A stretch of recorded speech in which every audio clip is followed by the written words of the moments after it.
दिलेल्या या सर्व सविस्तर अपडेट्ससाठी पुढे एक महत्त्वाची बातमी। लोअर परळच्या रुस्तम कंपाऊंडमध्ये एक जुनं झाड कोसळलेलं आहे। झाड कोसळलं त्यामुळे मंदिराच्या शेडचं मोठं नुकसान झालेलं आहे। सुदैवानं या दरम्यान कोणतीही जीवितहानी झालेली नाहीये। लोअर परळ या ठिकाणी ही संपूर्ण घटना घडलेली आहे।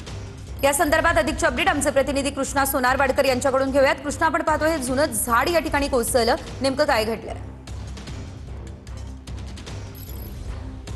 सजल, आपण पाहतो की मुंबईतल्या मुसळधार पावसामुळे अनेक दिवसापासून मागच्या 3-4 दिवसामध्ये अनेक झाडं पडलेली आहेत आणि त्यापैकी एक लोअर परळच्या रुस्तमजी इमारतीच्या कंपाऊंडमध्ये अनेक वर्षांपूर्वीचं हे जुनं झाड मंदिराच्या परिसरामध्ये होतं, कंपाऊंडमध्ये होतं आणि ते झाड रात्री उशिरा वारा आणि पावसामुळे कोसळलेलं आहे। सध्या बीएमसीचे कर्मचारी या ठिकाणी पोहोचलेले आहेत। रात्री उशिरापर्यंत हे सगळे कर्मचारी हे झाड हटवण्याचं काम करत होते। मात्र सुदैवानं हे झाड पडल्यानंतर इथल्या रहिवासी जे होते त्यांना कुठलीही जीवितहानी झाली नाहीये किंवा कुठलीही व्यक्ती जखमी झालेला नाहीये। मात्र इथे या परिसराच्या आवारामध्ये, इमारतीच्या आवारामध्ये जे झाड होतं ते पडल्यामुळे रात्री उशिरापर्यंत या सगळ्या लोकांच्या मनामध्ये भीतीचं वातावरण होतं। मागच्या काही दिवसापासून आपण पाहतो की मुंबईतल्या वेगवेगळ्या रस्ते आणि फुटपाथच्या परिसरामध्ये असणारी जी जुनी झाडं आहेत, मोठी झाडं आहेत, ती सुद्धा कोसळण्याच्या घटना घडलेल्या आहेत आणि त्यामुळे लोकांमध्ये घबराटीचं वातावरण आहे। मुंबईमध्ये मागच्या 4 दिवसापासून मुसळधार पाऊस पडत होता आणि त्यामुळे वाऱ्याचा वेग सुद्धा जास्त होता आणि अशा अनेक घटना ज्या आहेत त्या शेकडो झाडं कोसळण्याच्या घटना घडलेल्या होत्या। मात्र लोअर परळच्या रहिवासी इमारतीच्या परिसरामध्ये हे जुनं झाड जे आहे ते आता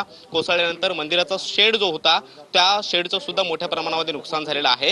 हे मुंबई महानगरपालिकेचे कर्मचारी आता आपण पाहतो ते पोहोचलेले आहेत आणि आता हा शेड सुद्धा काही वेळामध्ये हटवला जाणार आहे आणि पडलेलं जे झाड आहे त्या झाडाच्या फांद्या सुद्धा रात्री उशिरापर्यंत छाटण्यात आलेल्या होत्या आणि त्या सुद्धा आता हटवण्याचं काम जे आहे ते केलं जात आहे। मात्र इथल्या रहिवाशांमध्ये